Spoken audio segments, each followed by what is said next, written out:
k'inyendaro, ariko Imana yaravuze ati hari igitondo kimwe nzogukoresha. Bivuze ngo ntacyo bitwaye n'ubuzima uri kuracamo, ntacyo bitwaye n'intambara uri kurarwana, ntacyo bitwaye nuko bagutaye, ntacyo bitwaye nk'uko wavutse. Hari igihe uko wavutse hari uko Imana yabishatse, hari uko Imana igomba kugukoresha ivyo gahizi. Reka ndababwire cuti mukundwa, hari ikintu nagiye gutahura kimwe, Imana kira kintu cyose, intambara cyose ducishamo, intambara yose ducishamo iducishamo yateguwe no kungera izo idukuramo.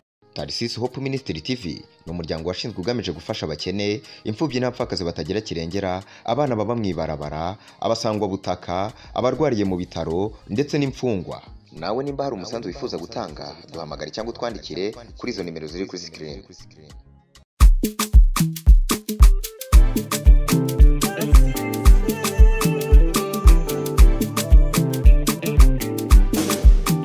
Bakunze ba Tarcisse Hope Ministry TV, turabaramukije aho muherereye hose, haba muri Amerika, muri Europe ndetse n'ahandi wacu muri Afrika. Turabaramukije mwese, Imana ibongere imigisha. Nkuko mutubona turi ku murongo wa mbere, hariyo mikrofone ya mbere, muri kumwe na Bizimana Bienvenue, beshi umunsi kw'izina rya Tony. Ego kuno munsi dufise umushitsi wacu tugendeye hano muri studio yacu Tarcisse Hope Ministry TV. Reka tumuha akanya nawe yidondore, aheze yivuga uwo ari wo ndetse avuge ne yajava, hama turamuha ikaze mushitsi wacu. Ego murakoze bakunzi ba Tarcisse Hope Ministry TV, ndabaramukije mu izina ry'Umwami wacu Yesu Kristo. Aho muherereye hose nizere ko muri amahoro, natwe turi amahoro. Hama ku mazina ni Evangeliste Sengyumva Vincent, nk'abasanzwe nkorera imirimo y'Imana mu ishengero bitwa Nenora Uzima, ijambo ry'ubuzima mu Kirundi, risanzwe rikorera quartier d'ici mu Ngagara. Uhakeneye kwamenya n'ikiraro kigabura Buterere na Ngagara, nk'abasanzwe mba mu micungararo yo ngaha mu Kinama. Nkaba nashimye kuza muri studio ya Tarcisse Hope Ministry TV uyu munsi dusangira amajambo y'Imana. Nkuko nabibabwiye, tuje dusangire amajambo y'Imana.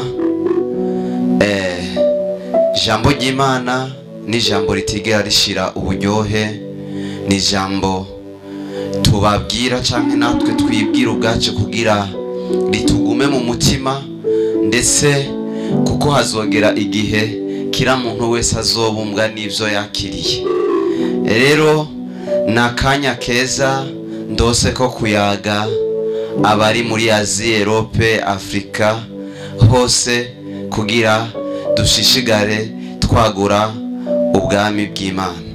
Rero turasoma amajambo ari muri Samueli wa mbere 23 uhereye ku murongo wa 15. Ariko indanzi y'amajambo iravuga ngo Yonatani aja kuremesha Dawidi. Uyu mutwe ese iri jambo rivuga iki? Yonatani yarinde, Dawidi yarinde? Muri iyi minsi turagomba kugira abantu badufata amaboko batayarekura, kuko ibikomere byinshi turiko turahura navyo nuko twagiye twizera abantu, kumbe nabo bagiye baragirane baraduhemukira. Bivuze ngo igihe cyose uzokwizera umwana w'umuntu, egare ntabwo wizeye Kristo, ariko igihe cyose uzoreka kwizera umwana w'umuntu ukizera Kristo, nta gikomere na kimwe uzigera ugira, kuko ivyo Kristo atanga nta mubabaro ubamwo, kandi Kristo ntabwo aharara. Urukundo akundana sugwagahemo n'urukundo nyakuri. Mu yandi majambo rero, Dawidi yari umwami. Dawidi ngerageje dusubiye inyuma gatoya, yavutse nkuko nanje navutse, avuga nkuko nawe wavutse, ariko we aza kugirirwa ubuntu n'Imana, arahamagagwa. Inyuma yo guhamagagwa arongera aratoranywa. Munyumvirize neza, hari guhamagagwa no gutoranywa. Urashobora guhamagagwa mu gutatoranijwe n'Imana, urashobora guhamagagwa ariko utazi ivyo urimo. Hari abantu benshi bahamagawe muga ibintu bariko barakora ntibavyumva, ni nayo mpamvu benshi bananiwe. Ariko iyo wahamagawe hanyuma ukagirirwa ubuntu n'Imana ugatoranywa, ivyo ukora byose uvuga ati nubwo noca mu ntambara zose naratoranijwe, hari igitondo kimwe ibi byose nzobicamo maze bikarangira. Nkuko Dawidi yaciye mu ntambara nyinshi muga yizera neza ko yatoranijwe n'Imana, maze za ntambara zose haragera igihe zirangira. Nagira ndakuzanira ijambo rero uno mwanya, Imana iguhagurukirize Yonatani agufata amaboko, hanyuma ivyi wawe vyose vyongere bigende neza. Kuko ijambo ry'Imana rirambwira igihe cyose Mose bamufasha amaboko yaratsinda, ariko iyo bayamanuye yaraneshwa. Mu yandi majambo, iyo udafise abantu mu bikorwa kanaka uri kurakora, iyo udafise support mu bikorwa uri kurakora, ivyo bikorwa naho vyo kwigera bishika. Ni nayo mpamvu igihe cyose uzokora muga udafise umuntu agufata ukuboko, umvirize cuti mukundwa, abantu ufise ntushobora kugera ku ntambwe n'imwe. Kubera iki? Hari abantu bariko baranangaza muri kino gihe, ukaza wumva ngo jewe ngo narahemukiwe, ngo sinkikunda abantu. Umvirize, nutakunda abantu n'Imana uzobuyanse. Mu yandi majambo, abo baguhemukiye n'abantu kandi n'abazogukunda n'abantu. Mu yandi majambo, kira muntu wese aza mu buzima bwawe agomba kukubera isomo. Haleluya. Turagomba rero ndababwire iri jambo. Yonatani amaze kwitora aravuga ati reka ngende kuremesha Dawidi. Dawidi yarababaye, Dawidi yararushe, kuko Dawidi anatanda yuko ahura na Yonatani. Imana yatumye Samweli kumurobanuza amavuta. Amaze gutuma Samweli, igihe Samweli yarobanuza amavuta na Dawidi, Dawidi nico gihe yaciye atangura kugwana intambara.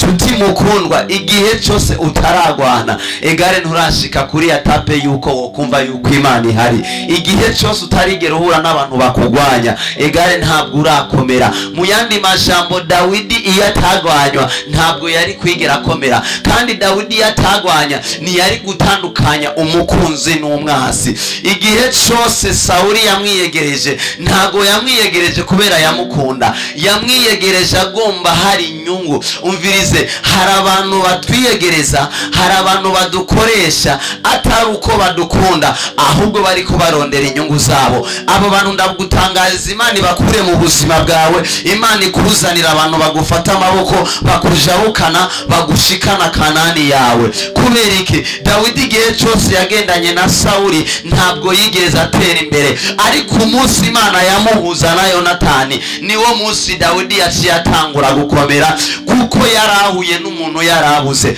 Umvize ndakubwire cuti mukundwa, turagomba gukenera mwino si umuntu umwe, umuntu agukunda atabujyajya, umuntu agukunda atagwanka bisizemo, niyo bishitse mu gashwana akagenda, azogaruka akagusaba ikigongwe. Kubera iki? Imana yamuhaye icyagezwe cyo kugukunda, yamuhaye ingabire yo kumukunda. Mu yandi majambo, ntihari yabuze byari kubatandukanya Dawidi na Yonatani. Kubera iki? Munyumvirize cuti mukundwa, iyi Imana igomba gukora, abantu bose baratangara. Kubera iki? Dawidi yari umwana yavutse w'ikinyendaro, yavutse ku mugore atagira umugabo, ariko igihe cyose, haleluya, hari ibintu biba ku mugambi w'Imana, hari ibintu biba ariko Imana yabishatse, hari ibintu biba ariko Imana yashize ko akora. Nubwo Dawidi yari yavutse nk'ikinyendaro, ariko Imana yaravuze ati hari igitondo kimwe nzogukoresha. Bivuze ngo ntacyo bitwaye n'ubuzima uri kuracamo, ntacyo bitwaye n'intambara uri kuragwana, ntacyo bitwaye nuko bagutaye, ntacyo bitwaye nkuko wavutse. Hari igihe uko wavutse ari uko Imana yabishatse, hari uko Imana igomba kugukoresha ivyo gahizi. Reka ndababwire cuti mukundwa, hari ikintu nagiye gutahura kimwe, Imana kira kintu cyose, intambara cyose ducishamo, intambara yose ducishamo, iducishamo yateguwe no kungera izo idukuramo. Cuti mukundwa, iyi Imana igomba kugukoresha, uyu muntu wayo iguhagurukiriza abantu batatu. Iraguhagurukiza uzogurwanya, igahagurutsa wowe nyene ubwawe, igashihagurutsa n'umuntu azogukura mu izo ntambara. Nari ku ijambo rivuga ati ngo Imana ikuzanire Yonatani mu buzima bwawe, Imana ikuzanire ba Yonatani mu muryango wawe, Imana ikuzanire ba Yonatani mu bagenzi bawe, Imana ikuzanire Yonatani ataguharara, Imana ikuzanire Yonatani atagukunda kuzi ibintu ufise, Imana ikuzanire Yonatani atagukunda kubera umuryango uvukamo, ahubwo ikuzanire Yonatani kuko hari ico agomba kugushikana kuco Imana yavuze. Yonatani yari umuhungu wa Sawuli, Yonatani yari umuhungu w'ifura ya Sawuli. Vyari bigoye yuko Yonatani yoshobora kuja gushigikira umuntu ari kagwanywa nase. Bivuze ngo Yonatani yari gushigikira nde? Sawuli. Ariko mwico gihe vyarahindukiye, Yonatani ashigikira nde? Dawidi. Haleluya. Bivuze ngo nshuti yanje mukundwa, igihe cyose uzobaho mu buzima ata Yonatani ufise, ubuzima buragucanga. Igihe cyose uzoba uri mu muhamagaro ata Yonatani ufise, ico gihe ubuzima buzogucanga. Mu yandi majambo, nimba twarahagurukijwe, Imana yaciye adutegurira aba pere spirituel, itutegurira abavyeyi bo mu mwemu bazofata bagasapotinga umurimo, bazofata bagasapotinga inyenyeri muri twebwe, bazofata bagasapotinga ikiri muri twebwe, maze bakakigaragaza. Bivuze ngo Yonatani Dawidi amaze guhaguruka, Imana yaciye imuhagurukanira abantu babiri, iramuhagurukanira umwasi, yongera imuhagurukanira n'umukunzi. Haleluya. Bivuze ngo Yonatani amaze guhaguruka, baragiraniye ubugenzi na Dawidi bumwe buteye ubwoba, bugeza naho bagiranira indahiro. Bamaze kugiranira indahiro, Yonatani arabwira Dawidi, papa nta kintu na kimwe azokwigera kugira, kubera iki? Ndi kumwe nawe. Igihe cyose azopanga imigambi yo kukugirira nabi, zoza ndakuburira. Ariko mw'ico gihe Dawidi yaravyemeye, maze bararehirana. Haleluya. Reka dusome uhereye ku murongo wa 15, haravuga ati maze Dawidi abonye ko Sawuli amurondera ngo amwice, yigumira i Horeshi mu bugaragwa bw'Izifu. Bukeye Yonatani mwene Sawuli arahaguruka aja iyo Dawidi ari i Horeshi, amuremesha mu vy'Imana. Aramubarira ati, reka gutinya, kuko ukuboko kwa data kutazogushikira, kandi uzoba umwami w'Abisirayeli, nanje nzoba uwa kabiri kuri wewe, kandi data Sawuli nawe arabizi. Haleluya. Umvirize, ivyo tuzoba n'Imana izotugira, hari benshi babimenya.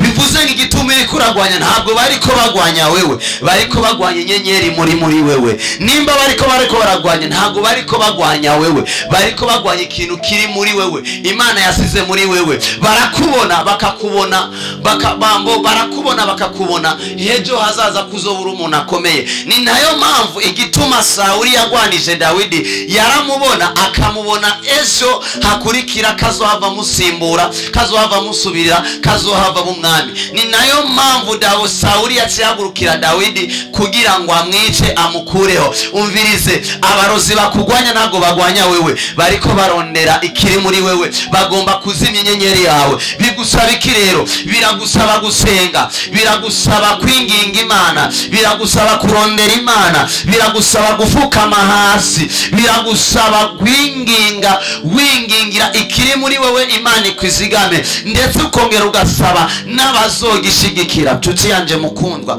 abari mu isoko bose suko bavyutse bavyumviye baca barajayo, ahubwo baregereye abakora mu masoko, mu bidandazwa, barababwira ati tugende mu isoko, dandaza iki niki kirakunda. Bivuze ngo igihe cyose utazoronka umuntu agufata amaboko, nta ntambwe nimwe woshobora gutera. Nimba tugeze ngaha, niko twagize abavyeyi bo mu mubiri batureze batugeza ngaha. Nimba ngeze ngaha, niko nahuye n'ukorera muri iyi studio ya Hope Ministry TV, arambwira ngo ngwino, ukiyatambira ntabwo nari kwizana ngo shike ngaha. Mu yandi majambo, iyo utarose umuntu agusapotinga, iyo utarose umuntu ashigikira, iyo umuntu atarose umujana ashigikira ibikorwa vyawe, na hantu na hamwe ushobora gushika. Ni nayo mpamvu iyo Dawidi atigera aronka Yonatani, na hantu na hamwe yari gushika. Iyo Dawidi atigera aronka umuntu amuremesha amuburira, nta hantu na hamwe yari gushika. Mu yandi majambo, Dawidi ico yashitseko cyose yagishitseko kubwo Imana yari yamuhagurukirije. Yonatani, ntugire ubwoba, ukuboko kwa papa Sauli ntaco kuzokwigera kukugira. Umvirize nawe cuti mukundwa, amaboko y'abadayimoni ntaco azokugira, ibigwanishwa by'abadayimoni ntavyo bizokugira. Abanyamareba nubwo boguhagurukira, Imana nayo iraje kuguhagurukira. Abakugwanya nubwo bokugwanya ntaco bazokwigira bakushikako, kuko uhagarikwe n'umugabo asumba abandi bagabo. Umvirize, iyagwaniriye Dawidi, iyamukuye inyuma y'intama ikamushikana akaba umwami, naho yagiye iri cahari nawe yogukiza. Wewe fa kuyizera, fa kuyikorera, fa kwitandukanya icyaha n'akaha, urabe ko Imana itazokugirira neza. Maze bimaze kugenda uko, Yonatani arahaguruka aja kuremesha Dawidi. Mw'ubu buzima turagomba kugira abantu baturemesha. Mw'ubu buzima turagomba kugira abantu badufata amaboko. Mw'ubu buzima turagomba kugira abantu batubwira ati haduga hamanuka ndi kumwe nawe, haduga hamanuka ndi kumwe nawe, ndi kumwe nawe, ndi kumwe nawe. Kubera iki? Iyo ugize umuntu agushigikira mu kira kintu cyose uri kurakora, ico kintu bituma ugira ingufu zo kugikora. Iyo ugize umuntu agufasha mu ubufasha bwose bukenewe, ico gihe uragera kure. Cuti yanje mukundwa uri kurankurikirana, nagira ndakubwire, reka kwiringira umwana w'umuntu, reka kwiringira kira kintu cyose cyaremwe kiri ngaha mw'isi, kuko wo kwiringira muyomba wawe akaguhemukira, wo kwiringira musenge wawe akaguhemukira. Ariko we Dawidi yiringiye Imana, amaze kwiringira Imana, Imana imurungikira umuntu amufata amaboko, Imana imurungikira umuntu amuremesha, Imana imurungikira umuntu amuhereza impanuro, Imana imurungikira umuntu amugaburira. Umvise, igihe cyose Dawidi yabaye mu kibanza Imana yishimira, ico gihe Imana yaragirane, yaramugendereye kandi iramukorera. Mu yandi mashambo, iyo uri mu kibanza Imana yishimira, iyo ufise umutima Imana yishimira. Umvirize, igituma ndakubwiye iki kintu, Dawidi baramubona bakamubona nk'umusuma, Dawidi baramubona bakamubona nk'umusambanyi, ariko Imana yamuraba ikavuga ati ngo nta muntu afise umutima nishimira nk'uwa Dawidi. Yabivuze kubera iki? Yaramubona yuko yari umuntu, suko Dawidi yaragororotse, suko Dawidi atakora ivyaha, ahubwo yarakora ivyaha akagoroka kingingira Imana, akarira akavuga ati Mana mbabarira, agasaba imbabazi. Igituma abantu benshi tutariko turahezagirwa, igituma abantu benshi tutariko turaronka abantu badufata amaboko, igituma abantu benshi tutariko turaronka ba Yonatani, dufise imitima igambaraye, dufise imitima igumye, dufise imitima itiyagiriza icyaha. Igihe cyose uzokora icyaha, ugakora icyaha n'igisa naco, ntugire marayika, ugire mwuka wera aza kukwagiriza. Ico gihe nta nkengeri yo mu mutima ufise cuti yanje mukunda, kandi ico gihe n'Imana ntabwo izigera igirane igukorera. Biragusaba iki rero? Biragomba kugira umutima nk'uwo Dawidi yari afise, biragomba kugira ingeso nk'izo Dawidi yari afise, biragomba kugira imbaraga nk'izo Dawidi yari afise. Cuti yanje mukundwa, nta kigeragezo kitagira iherezo. Wewe citwaremwo neza gusa kigusiga uhagaze, inyuma yo kugusiga uhagaze uzagera kure. Umvirize ndakubwire, ku mugongo w'ikigeragezo niho hatekeye ishu yawe. Ku mugongo w'ikigeragezo wa Dawidi, aho ikigeragezo yaragitewe na Sauli, kandi Sauli niwe yari yaramuhamagaye. Umvirize, abakubera ingaga ntabwo ari inshuti zawe zakure. Umvirize, n'abantu tuba dukorana mu ishengero, n'abantu tuba dukorana imirimo y'Imana, n'abantu tuba dusangiye urudandazwa, n'abantu tuba dufatanikanije kudandaza, abaduhemukira sabakure, ndetse n'abatugirira nabi sabakure.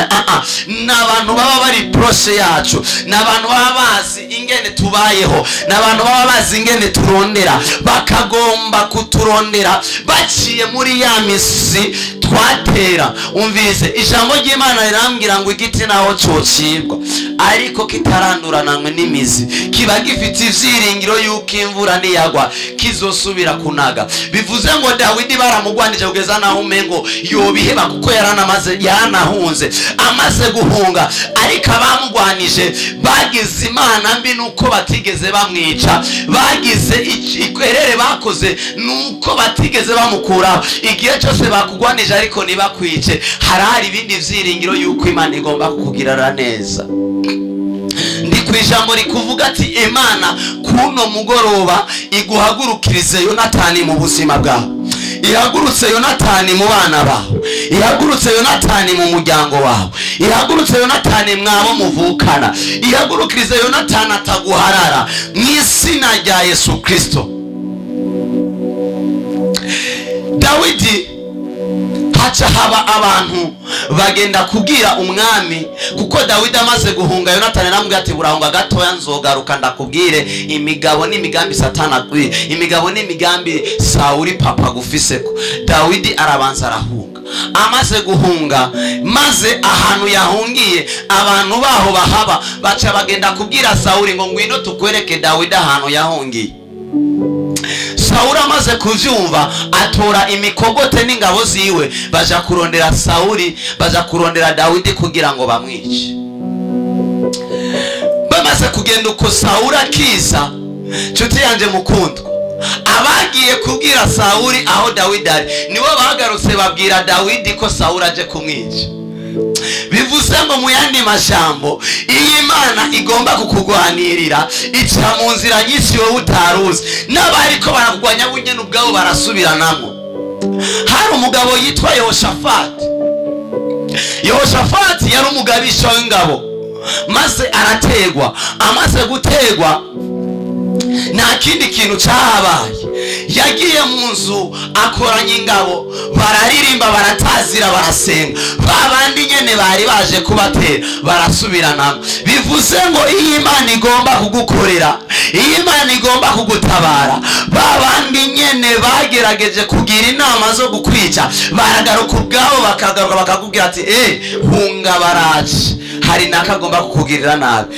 Mu yandi majambo Sauli amaze gushika nta bindi bintu byari bisigaye, hari igihome cyari gitandukanye aho Dawidi yarari na Sauli. Sauli akiyashika ubwo nyene babantu baza kurega Dawidi yuko yahungiye mu ico gihugu nibo bagarutse bamubarira ati erega Sauli igihugu cyawe cyatewe, subira inyuma uje kukigwanirira.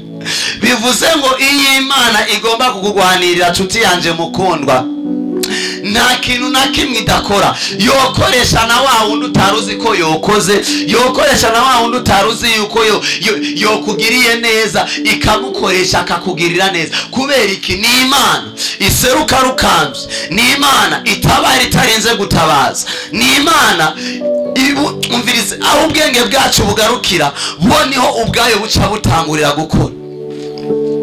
Mu yandi majambo Dawidi yabayeho kubw'umugambi w'Imana, ariko wabigizemo uruhara yari Yonatani. Maze Yonatani aramubarira ati ngumvirize rero Dawidi, uzoba umwami kandi nanje nzoba uwa kabiri. Bivuze ngo mwabona ubuzima turagomba gupanga turagomba gupanga ingene ubuzima bwacu bwezo hazaza buzoba bumeze, kuko na Yonatani yarabupanze nubwo atabishitseko, ariko yarabipanze kandi Dawidi yarabishikiriye kuba umwami. Bivuze ngo ubuzima ushobora kuba uno munsi uri kurarondera bikanga, ejo bigakunda. Ushobora kuba uri kuradanaza uhomba, ariko ejo bigakunda, kubera ijambo ry'Imana rirambwira ngo nzohezagira ibikorwa by'intoki zanyu. Mu yandi majambo Imana yahezagiye Dawidi, imuhezagira ibikorwa vyiwe, kuko igihe cyose agiye kugwana yagwanisha amaboko. Aho yanesha Goliyati ntago yamuneshereje ubwenge, yagwanishije amaboko, maze Imana ihezagira, maze Imana ikorora imbaraga. Imana ikorora imbaraga zikorokera muri Dawidi, maze yica uwo mugabo Goliyati. Bivuze ngo igihe cyose Imana igomba kugukoresha abantu bose birabatangaza. Imana igomba kugukorera abantu bose birabatangaza. Dawidi yari umwana ariko ivyo yakora yakoze ibintu by'ubuhizi. Mu yandi mashambo rero nshuti yanje mukundwa, nari ku ijambo rivuga ngo Imana iguhagurukiza Yonatani. Ico gihe Sawuli yarasubiye inyuma, haleluya, amaze gusubira inyuma asubira iyo yarari, maze Dawidi akiruko. Reka ndakubwire nshuti yanje mukundwa, nubwo Yonatani Imana yamuhagurukije gufasha Dawidi nivyahereye ngaho, kuko bimaze kugenda uko Yonatani yarapfuye. Hari benshi bavuga ngo ntabwo bokora ivyiza. Umvirize, wowe kora iciza gusa wigendere, kuko igihe cyose uzokora iciza ushobora gukora iciza wowe ntushikirwe, ariko abuzukuru n'abuzukuruza n'abana bawe bagashikirwa. Iyi neza Yonatani yakoreye Dawidi ntabwo Yonatani yayishe kuko so yarari, ariko ineza yishuwe umuhungu wa Yonatani bitwa Mefibosheti. Mefibosheti niwe yasubiye mu gingo cya Yonatani. Dawidi aravuga ati ntasigarira yo kwa Sawuli, nogirira neza kubw'ineza Yonatani. Maze baramubarira ati ngo harahari ngo ari agahungu kamwe ka Yonatani kitwa Mefibosheti, ariko karamugaye. Ariko Dawidi aramubwira ati kumva yuko se wiwe yangiriye neza, kumva yuko se wiwe yangwaniriye, kumva yuko se wiwe yambedemesheje, kumva se wiwe abana b'abantu batahabaye we yahabaye, reka ndamugirire neza. Acategeka kuja kuzana uwo mwana w'umuhungu yitwa Mefibosheti, kandi yari umuhungu yaramugaye w'ikimuga. Acategeka abana tumvirize, uyu muntu azotegeza kuza arira ku meza yiwanje. Bivuze ngo kora ibyiza wigendere, senga cyane. Kuri uno mugoroba ndagusengeye Imana iguhagurukiriza Yonatani. Kuri uno mugoroba ndagusengeye Imana iguhagurukiriza Yonatani ataguharara. Abumvise amajambo y'Imana Yesu abaha umugisha. Amen. Ego warakoze kutugaburira ubutumwa bwiza, ubutumwa wahagaze kuri Dawidi. Ego numva urasiguriye Dawidi ibihe byiwe, wadusiguriye yageracamwo, wadusiguriye ko umuntu akwiye kugira ineza hama akazohemberwa ineza yakoreye umuntu n'Imana. Hari benshi bavuga yuko ngo twararushe ukorera neza abantu. Abo bantu bo babwiye iki, bahanuye iki kugira ngo bashishikare kugaragaza urwo rukundo rw'Imana ko gufasha no gufasha abandi? Hari benshi barushe no gufasha abantu kubera abo bagiye barafasha nibo bagiye barabahemukira. Ariko nagira ndababwire ntumurira aba bantu. Imana itubwira ngo dukunde abansi bacu, ntabwo igera itubwira ngo twanke abansi bacu. Bivuze ngo twebwe icyo duhamagarirwa gufasha gusa, kuko dushobora gufasha twebwe ntidushikirwe nk'uko Dawidi yafashije Yonatani. Ntabwo yigeze ashikirwa, ariko umwana wa Yonatani yarashikiriwe. Mu yandi majambo abo bantu bavuga ngo bararushe, muri ino si tuzohura n'ibintu bitunaniza, muri ino si tuzohura n'abantu. Umvirize igituma tutovuga yuko tworeka gufasha. Twibuke yuko abo Yesu yagaburiye, abo yambitse, abo yahumuye, abo yakijije ubumuga bw'amaguru, igihe bamufata nibo babaye abambere ngo nabambwe. Ariko ku musaraba Yesu aravuga ati Mana Data baharire kuko batazi icyo bakora. Mu yandi n'amajambo natwe twofasha, hanyuma bo tuvuga nabi se bakatwitwa amazina bishakiye cyangwa se bakaduhararuka, twebwe tukavuga ati Mana ubaharire kuko batazi icyo bakora, kuko n'abana b'abantu, turabana b'abantu. Bivuze ngo rero twebwe icyo duhamagarirwa turafasha gusa, hanyuma tugatera. Ni guterera mu kiyaga ntituzi iyo, ni guterera mu ruzi ntituzi iyo bizoherera. Urashobora gufata par exemple ugafata, sinzi ko bazi ikintu c'amadudu, ibi baharura amadudu, urashobora kuyaterera muri Rusizi, ariko ntuzomenya ifi yayiri, ntuzomenya ko ari inzovu, ntuzomenya ko ari imvubu, ntuzomenya ko ari ifi yayiri.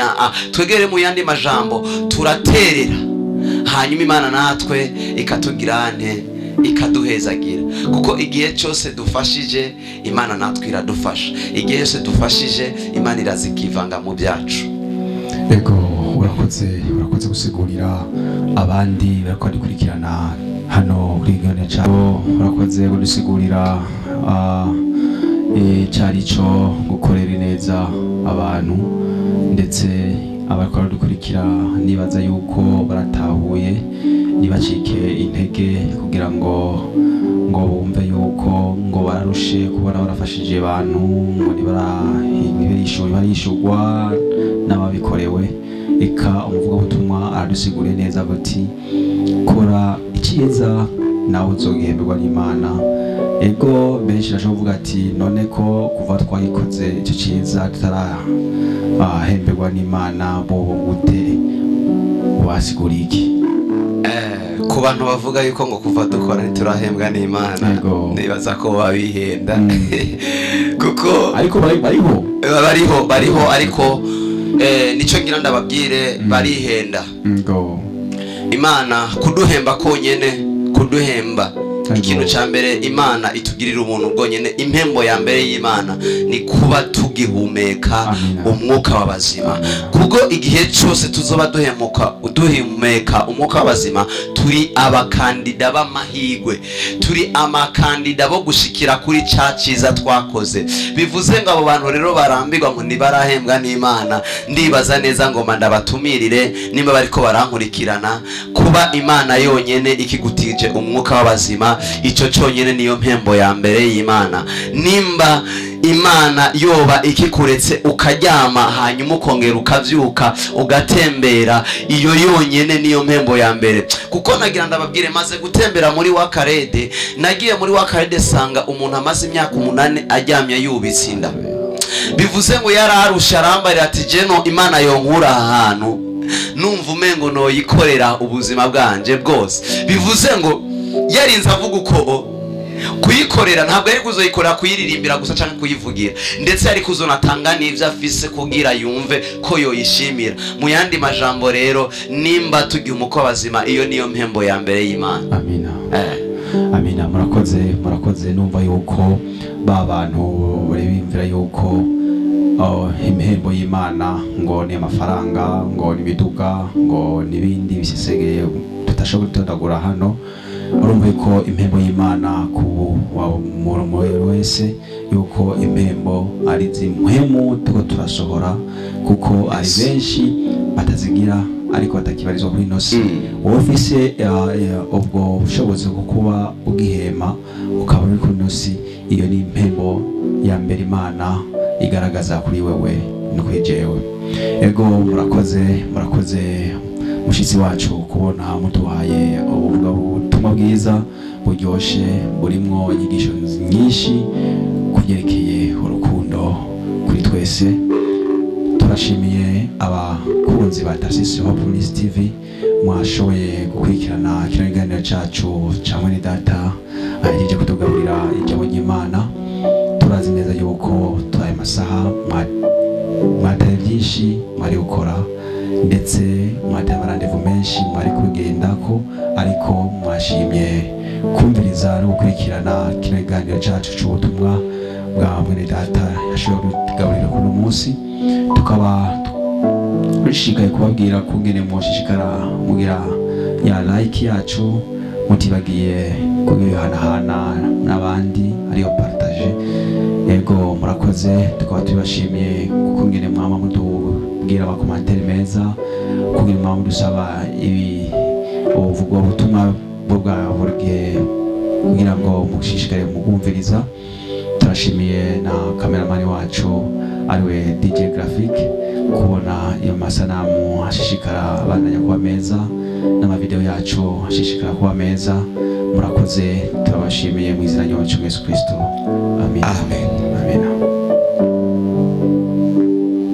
Tarsis Hope Ministry TV ni umuryango washinzwe ugamije gufasha abakene, imfubyi n'abapfakazi batagira kirengera, abana baba mwibarabara, abasangwa butaka, abarwariye mu bitaro ndetse n'imfungwa. Nawe nimba hari umusanzu wifuza gutanga, duhamagare cyangwa utwandikire kuri izo nimero ziri kuri screen.